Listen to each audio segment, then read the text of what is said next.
Now, when I heel hook is when they rotate in a way where they get to the point where they're on their butt with their knee facing up. The opposite of what they need to be doing to get out of the heel hook. So this shape was how I got out of the heel hook, right? Hip towards the sky, knee facing down, right? I heel hook them when they're on their butt, knee facing up. The opposite of what they need to be doing to get out of the heel hook. So let's demonstrate that. If I'm on the ankle lock here, see that? All right. He starts to rotate. He keeps rotating. But right now, there's no way he's limping through that heel hook. But watch. If I keep going, he will. Did you guys see how that worked?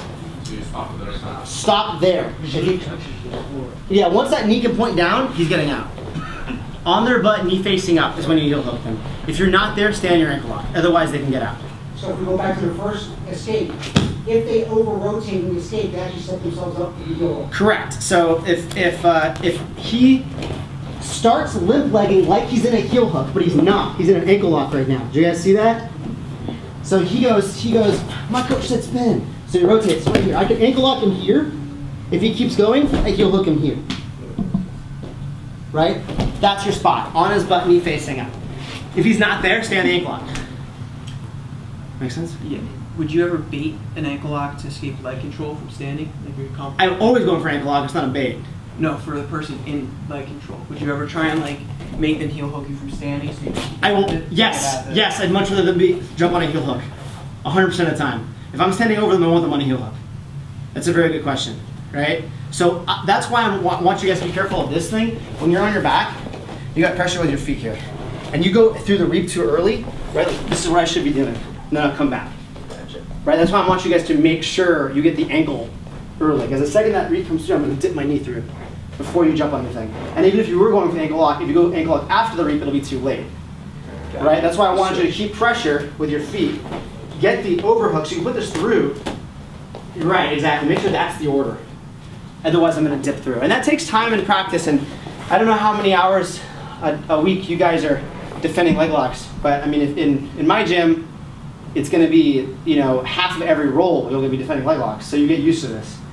So, and if you're new, it's the entirety of every roll for like the first 5 months until you stop getting submitted. Then once you get better, then it gets more balanced. Half upper body, half lower body, which is the way it should be. Either way, half of your rolling, you're recognizing, nope, like you're seeing the shapes they jump into, right? So that's why he needs to get an overhook. Now, let's go back. So when I do this here, all right, and he goes over and I can ankle lock, tripod ankle lock in here, and I can't finish for whatever reason, or he keeps rotating, right? I'm gonna pull my arm out before it hits the mat. Let's go back. So as he rotates, go ahead, rotate. I pull my arm out now, right? So now I'm laying on my bicep, my hips are off the mat, and there's space to hook his heel. I grab gable grip, thumb towards my face, okay? If I grab gable grip this way, I've got this kind of flat part against my arm. It's not as good of a submission. This way, all right? Then from here, I'm going to hold this extremely tight, hump the side of his knee, and arch back so I'm here for the submission. What I'm not going to do is start rotating, because that's what he needs to do to get out. I'm not going to do this, or once again, we're on the limp leg. Does that make sense? Okay, real important thing that I feel about leg control with heel hooks is your leg entanglement is completely irrelevant once you're in this position, right? So I have leg control or I don't have leg control. I have a knot, I've got outside triangle, I've got inside triangle. It doesn't matter in this position, in relative position. So a lot of times what happens is you see people do things and you look at the wrong thing. So Polaris always has outside leg triangle finishing this heel hook. And you might think, well, maybe I should have outside leg triangle. But the second you're out of this position, they're out. So I'll give you an example. Let's say that I'm here. I have an outside leg triangle. It's on his button, me facing up. Yeah, he's gonna get submitted. Like you feel stuck right here, right? That's done.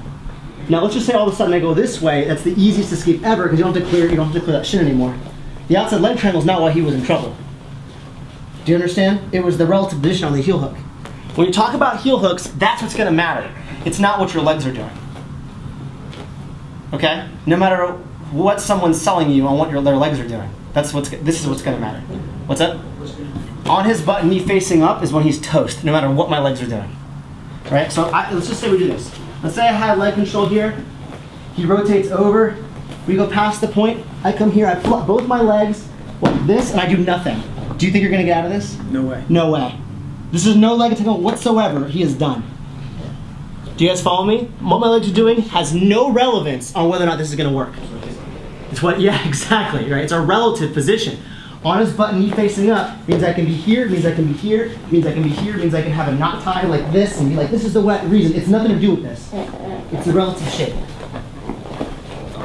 For ankle locks, your entanglement's hugely important because you need to keep that position. What's up?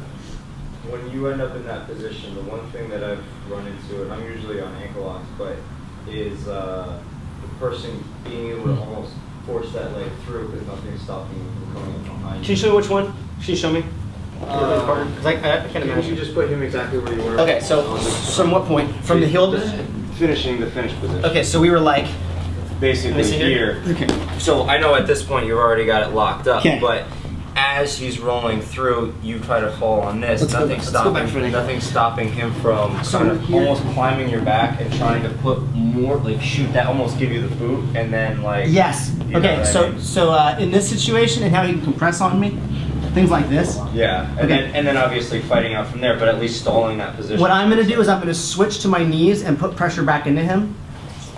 Now in submission grappling, this is a pain. He's compressing on me. I have a hard time doing whatever. And MMA, he's going to kill me right now with that hand. Okay? So it's high priority I don't stay here. So it's high priority you don't stay here. When he's compressing on you, I need to get to my knees. Once I'm on my knees, I shift and build to put him on bottom. If I'm a cool guy, I can finish like minimal. Right? Make sense? To your knees and build if that happens. Super important. If you have the heel, building is going to hurt himself. But when you don't have the heel, they compress on you, right? So yeah, if you don't have the heel, like get to your knee. Finding that in transitions there, that as soon as the legs end up both on Sure. one side, people are just. I would build into him. Right away. So I would go here and I would go to knees and then build. Like that. And then you might be able to do torque or switch all the way through and be on the other side. But I would not wait there, right? Get to your knees. If you get to your knees and their legs get uncrossed, you can go back to the heel hook. So if we're here like this, and let's say he had his ankles crossed behind my back. Now if I get to my knees here, then I'll knock him over if his ankles stay crossed, right? But if I get to my knees and he uncrosses his ankles to keep a base, uncross your ankles here, you can go back to the heel hook at that point. So I would see, when you go to your knees, are his ankles still crossed? If they're still crossed, go into him. If they're uncrossed, go back to the heel, come back. Cool? Don't worry about that, guys. It's a separate question.